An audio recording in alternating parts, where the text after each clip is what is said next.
Welcome. In this session, we're going to be discussing early childhood development. Early childhood development goes from roughly 1.5 or 2 up to 6 years old, and so it covers the kindergarten period. Anyway, we could discuss parenting during any period of childhood, but I've chosen to discuss it here along with this session. There are several different kinds of parenting, and many of them could be effective. They're just different ways to approach parenting. One of the styles of parenting is called authoritarian. With authoritarian type parents, they oftentimes have many rules and not a lot of discussion about the rules. It's sort of like, do it because I said so. I'm the adult, I know what's best. And oftentimes, there's not a whole lot of warmth that goes along with that either. It's just sort of, I'm in charge and do what I say. The challenge about authoritarian parents, though, oftentimes, is that there's not a lot of communication about why these rules are important, and so the child is obeying because of external consequences rather than sometimes understanding from the inside why these things are important. Another style of parenting would be permissive parenting, and your book really just discusses one type of permissive parenting, but I'm going to discuss 3. The first type of permissive parenting, your book really didn't discuss, but we could call that permissive involved. You're a parent that really doesn't set a whole lot of rules, but there's a great deal of communication and moral reasoning. You let the child make most of the decisions that really impact on their own life. So you don't just lay out an outfit for the child. You'd maybe say, would you rather wear the red shirt or the blue one today? And you might say, for dinner this time, what would you like for a vegetable? And so you begin to involve the child in choices that affect their own life. And when it comes to their behavior, you discuss it with them. How would this behavior affect others? How would it affect you? And so on. And so there's and then after they do it, how did that turn out for you? Obviously, you're not going to let them just do anything they want. You don't let them stick a pin in the light socket and say, well, how'd that work out for you? You're not going to do that, clearly. But when it involves things that aren't dangerous, you try and let them experiment with their own decisions. And after all, the whole point of parenting is to rear a moral, mature, independent thinking person, right? And so that's a nice thing about that style. Another type of permissive parenting we could call permissive indulgent. And this is the kind of parent that really spoils their child and really doesn't make rules for them, just gives them anything they want regardless of how they're behaving. And when the child behaves badly, there's really few, if any, consequences. They might even make excuses for the child's poor behavior. I don't know if you remember way back to the movie Willy Wonka's Chocolate Factory, but that little girl in the fur coat, Veruca Salt, was that her name? Anyway, her father loved her dearly, but he couldn't bear to see his little darling unhappy even for a moment.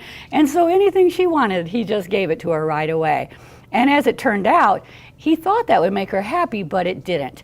And she just turned out like, I want it now, and that's the way she always was.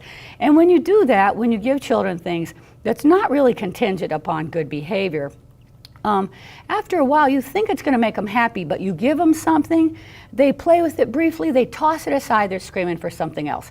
And so rather than making a satisfied, happy child, it oftentimes creates an unhappy child. Plus, there can be longer consequences all the way into adulthood. If you treat a child like they are the king of everything and they can make no mistakes and all of that, sometimes that can evolve into what we call a narcissistic personality disorder in adulthood, where they expect others to treat them like they're always right and they're always important and they shouldn't suffer any consequences from their mistakes. And that's really not a good way to develop a child's personality. Another type of permissive parenting would be permissive indifferent, neglectful parent. They just don't care, basically. It's 2 o'clock in the morning on a school night. They have no idea where their child is and they don't care. And they may be engaged in antisocial behavior themselves, stealing and lying and doing other things all of the time. So the child really has no internal compass to know where to go to for how to behave. And this type of child is oftentimes into trouble by the time they're in adolescence, into perhaps gangs or other types of juvenile delinquency. And so that's really not a good kind of parenting. Your author recommends a type of parenting called authoritative. That's where you have firm but reasonable rules, and the rules are in the best interest of the child, And along with that, you have a lot of warmth and communication. So there's more rules than there would be in a permissive family, but a lot of warmth, communication along with those rules. Okay, now let me talk just very briefly about some discipline type of things you can do. Spanking, I have to tell you, even though most Americans do condone spanking, most experts do not, whether you go to medical societies or psychological societies, including the largest psychological society, the American Psychological Association. They say choose other methods other than spanking. For various reasons, but partially because there's drawbacks, different drawbacks. For example, sometimes there can be harm that comes from it. Not in most cases, but in some cases. Other times, you have other problems that go along with it, like the fact that you're using double messages. You're telling the child that aggression is wrong and that they should never be aggressive, and yet you're engaging in aggression right in front of their face. Another problem, of course, is consistency, because parents really don't want to do it. They warn and they warn and they warn until they finally follow through. And so the child has gotten away with behaving badly for quite some time. So consistency is probably one of the biggest issues. Instead, other things we could do is certainly, you've heard of timeout. Timeout's pretty simple. We'd use that much more with very younger children, right? And that's where you make a very short list of rules and make sure the child understands the rules. And if they break the rule, they have to go to timeout. It's just wherever's boring. Oftentimes parents choose the bathroom, unless the child is really little, then you wouldn't want to put them in the bathroom alone. But the bathroom, and usually for only about a minute per year that they are old.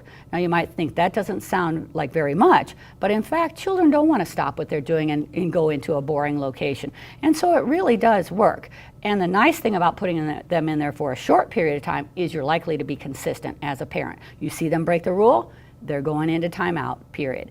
Let's say you've told the child, when you finish watching this TV show, please go and clean your room.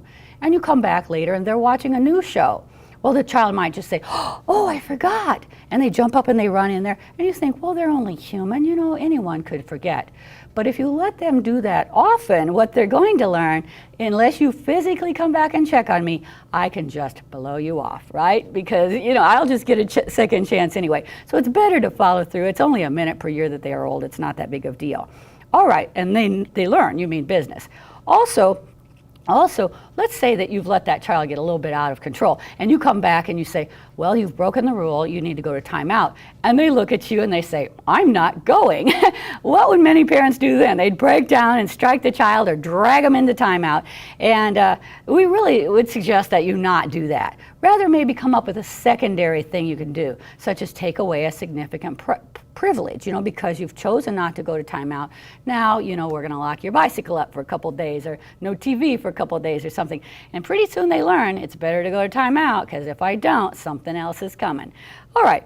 Other things you can do, I'd much rather reward than punish any day. You can use tokens if the child's old enough, and I'm talking, 4 or 5, you can already start this. When the child behaves in a way that you really like, you give them a little token. They start like a poker chip or a marble. They put them in a jar, and as they begin to build up, they can trade those tokens in for things they want, like treats, toys, or fun activities. And so I really like tokens. You can use it in the classroom. They use it in behavior disorder classrooms, and you can use it at home. Okay, that's all for this session.